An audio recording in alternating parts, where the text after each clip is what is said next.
Guys, we got something special today. Special shout out to my friend Michael for sending this particular press over.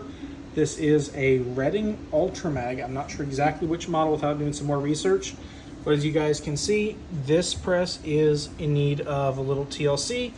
And I'm going to be doing some work on this guy to actually restore it. Now, I will post the long video if it is up by the time the short is up. I'll post the long video over here or down here. However, we are going to be starting the process and seeing just what it takes to restore this press back to its original condition.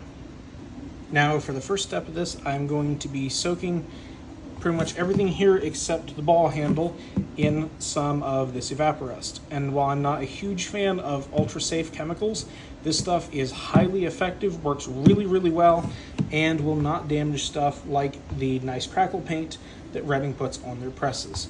Ultimately, I'm going to plan on recoating the arms, the handle, and whatnot with some Brownell's Alumahide 2. I have some gloss black that is actually an epoxy coating, will hold up really well. But in the meantime, we're going to get this soaking. Stay tuned for future videos. Planning on doing some restoration videos on this guy. More in the future. So for now, I'm just going to take the press, and you can see just how crusty those arms are on the side. Just going to take the press and simply just dunk it here in that evaporust mix. You can add a little bit of water to it. I believe this is about 3 gallons of evaporust plus 1 gallon or so of water.